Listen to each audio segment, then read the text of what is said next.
कैसे हो तुम? मेरा नाम है कोऑपरेटिव सोसाइटीज के act, bylaws, rules regulations and real estate के मैटर्स भी, जहां पे जो आपकी लाइफ को टच करते हुए जाए, आपकी मेंबरशिप को टच करे या आपकी लिविंग को अफेक्ट करे, वो भी हम डिस्कस करने की कोशिश करते रहते हैं। तो आज हमारे पास में ऐसे ही एक बहुत इंपॉर्टेंट, बहुत recent honourable Bombay high court का जजमेंट है, वही डिस्कस करने की कोशिश करेंगे। आमतौर से देखा गया है कई सारी सोसाइटीज में आर्म ट्विस्टिंग के प्रिंसिपल पे काम करते हैं। ट्रांसफर प्रीमियम के नाम पे आपसे ज्यादा पैसा वसूली करने की, अलग अलग प्रीटेक्स्ट में करने की कोशिश की जाती है। तो ऐसे चीज इलीगल है, क्योंकि जो स्टेट गवर्नमेंट के रेगुलेशंस है, जो सर्कुलर है, उसके जो अमाउंट जो फिक्स किया है गया है, उसके ऊपर आप वो अमाउंट ट्रांसफर प्रीमियम ले नहीं सकते हो। यहाँ पे हम सेक्शन 79A की बात कर रहे हैं of the Maharashtra cooperative societies act. ऐसे ही एक केस रिसेंट है जो कि ऑनरेबल बॉम्बे हाई कोर्ट में जब पहुंचा, एक लीज प्लॉट की हम बात करेंगे इस केस में। इट इज नॉट नेसेसरीली कि हमेशा वो फ्लैट की ही हम बात करें, और वहीं पे ओनली एप्लीकेबल है जहां पे लीज भी ऐसी प्लॉट की बात है और वो आपको ट्रांसफर होने की बात है।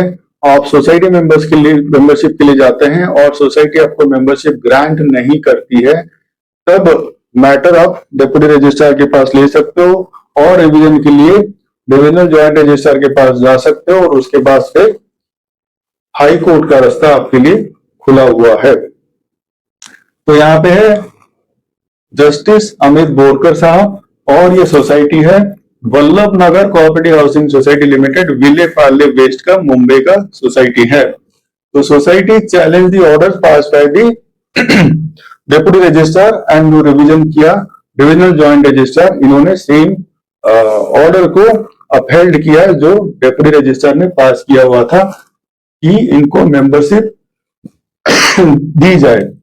इनको विजय खेतान और मीना खेतान, ठीक है। In August 2024 a deed of assignment was executed in favour of the purchaser. अब डीड असाइनमेंट क्या है? जहां पे आप ट्रांसफर ऑफ राइट्स की बात कर रहे हो, जहां पे आप ट्रांसफर ऑफ इंटरेस्ट की बात करो, जो रियल एस्टेट के लिए यूज हो रहा है, और जहां पे लीज वगैरह की बातें होती है, तो वहां पे जनरली ये टर्म का आप यूज करते हो, डीड ऑफ असाइनमेंट, जहां पे एक असाइनर रहेगा, जहां पे एक असाइनी रहेगी, और दोनों के बीच में जब आप डीड करते हो।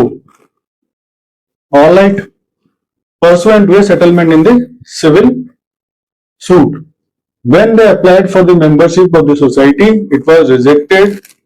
The application for the membership was rejected by the society, citing that कि हमारा पहला कंडीशन ही था कि जब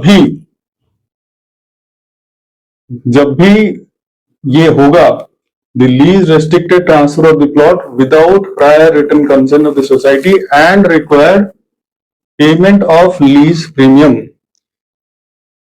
लीज का जो इन्होंने किया है कि ये रेस्ट्रिक्ट किया हुआ है ट्रांसफर ऑफ द प्लॉट, जब तक आप सोसाइटी को नहीं बताओगे और ट्रांसफर प्रीमियम नहीं दोगे। मगर यहाँ पे क्या कर रही है सोसाइटी? ज्यादा ट्रांसफर प्रीमियम मांग रही है, और ट्रांसफर प्रीमियम जब तक नहीं दिया जाए तब तक ये आपको मेंबरशिप नहीं मिलेगा।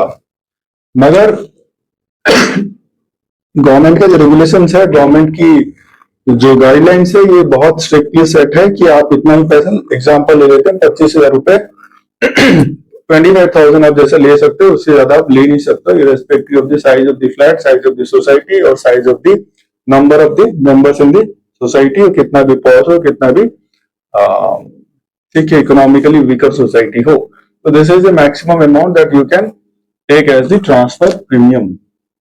अब कोर्ट के पास ये मैटर पहुंच जाता है जब जो डिप्टी रजिस्ट्रार है, ये इनके फेवर में जजमेंट देते हैं कि इनको मेंबरशिप दे दो, और सेम मैटर को जब डिविजनल ज्वाइंट रजिस्ट्रार भी रिवीजन के लिए जाता है, तो वो भी हेल्ड करते हैं, अपहेल्ड करते हैं कि इनको मेंबरशिप दिया जाए। तो सोसाइटी फिर ऑनरेबल बॉम्बे हाई कोर्ट पहुंच जाती है और ये बोलती है कि हमारा पहला कंडीशन ही ये था कि पहले हमारा कंसेंट लिया जाए, और जो ट्रांसफर प्रीमियम है रिक्वायर्ड मतलब उनके हिसाब से required payment of the lease premium उनको दे दिया जाए। So they when applied for the membership, it was rejected by the society, saying that it is breach of lease conditions and non-payment of क्या है premium. इनको नहीं मिला premium, उसके हिसाब से जो प्रीमियम उनको रिक्वायर्ड चाहिए वो नहीं मिला, तो उसके हिसाब से ये मेंबरशिप आपको नहीं दिया जा सकता है। तो deputy registrar direct the society to enrol them as the members, जैसा हमने डिस्कस किया, and it was confirmed by the divisional joint registrar, और उसके बाद में जब नहीं हुआ तो ये कोर्ट में पहुंच जाएगी। सोसाइटी आर्ग्यूमेंट क्या है? Lease imposed clear and mandatory conditions requiring prior consent of the society and payment of premium before any transfer.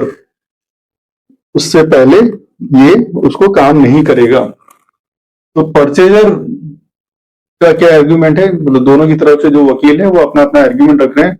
इनका कहना है कि इनकी जो प्रेडिसेसर्स थे, सोसाइटी हैड अर्लियर, इनकी जो प्रेडिसेसर्स है 2012-13 में जो कॉरेस्पॉन्डेंस वगैरह हुआ है, इन्होंने क्लियरली बताया हुआ है कि inform the predecessors of purchasers that it will act on such documents. इनके ट्रांसफर और इनके मेंबरशिप के बारे में तब काम करेगा जब इनको ट्रांसफर का प्रीमियम मिल जाए upon the payment of transfer charges which were then specified. तब जो बताया गया था इतना पैसा अगर इनको मिल जाएगा तभी ये इनके ट्रांसफर पे काम करेंगे, तभी इनके मेंबरशिप पे काम किया जाएगा। 2012-13 की कॉरेस्पॉन्डेंस में इनके प्रीडेसेसर्स को ऐसा बता दिया गया था, इनसे पहले जो भी थे इनके पास में ये प्लॉट था। तो court clarifies that legally court का पोजीशन क्या है, कोर्ट बता रही है। तो the conditions president under the lease must be red harmoniously with the statutory scheme. तो लीगली क्या है? लीगली जो प्रोविजन है उसके हिसाब से आपकी जो तो ये आप बोल लो कि पहले कंसेंट लेना पड़ेगा तभी ये प्रीमियम वगैरह आप भरोगे जो हम डिमांड कर रहे हैं, उसके हिसाब से आपका ट्रांसफर और मेंबरशिप होगा। तो it has to be harmoniously, भाईबंदी से, प्रॉपरली, और जैसे कानून के हिसाब से ही आपको वैसे रीड आउट करना पड़ेगा, और उस हिसाब से लीगली स्टैट्यूटरी स्कीम के हिसाब से ही आपको एक्ट करना पड़ेगा। उसके बाहर जाके आपको नहीं करना है। ऐसी कंडीशंस अगर आप प्राइवेट में सेट भी कर रहे हो तो गवर्नमेंट ने जो कंडीशन सेट किया है, गवर्नमेंट ने जो क्राइटेरिया सेट किया हुआ है, गवर्नमेंट ने जो रेगुलेशंस, नोटिफिकेशन, सर्कुलर सेट किया हुआ है, एक अमाउंट सेट किया हुआ है, वो प्रिवेल करेगा। So as per the section 79E of the act, state government fixing the ceilings on transfers premium are binding on cooperative societies. Act prevail over the private contract in form of lease. तो lease को court बता रही है ये आपकी private contract है, ठीक है। इससे पहले कौन था, इसके बाद कौन आ रहा है, सोसाइटी को क्या करना है, बट गवर्नमेंट ने जो सेट किया हुआ है वो अमाउंट फिक्स्ड है, उसको आपके प्राइवेट कॉन्ट्रैक्ट के टर्म्स, कंडीशंस वगैरह ये सब चीजें ओवरराइड नहीं कर सकती है। इसलिए आपको मेंबरशिप देना ही पड़ेगा। और मेंबरशिप जो इन्होंने जो डिक्लेयर किया हुआ, जो जजमेंट दिया हुआ, ऑर्डर्स पास किए हुए डिप्टी रजिस्ट्रार ने एंड डिविजनल जॉइंट रजिस्ट्रार ने, उसे अपहेल्ड किया हुआ है, तो वो सही है। इसलिए आपका ये जो पिटिशन है इसको हम डिसमिस करते हैं।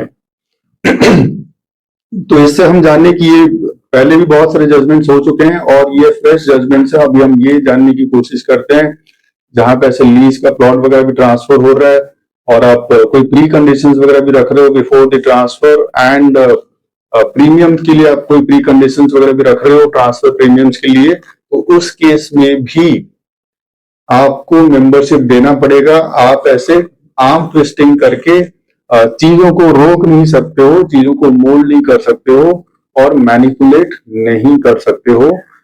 तो ऐसे ही कोऑपरेटिव सोसाइटीज के एक्ट, बायलॉज, रूल्स, रेगुलेशंस, अलग अलग जजमेंट्स एंड ऑर्डर्स को जानने के लिए आप साथ में जुड़े रहिए। आप सबका बहुत सारा धन्यवाद।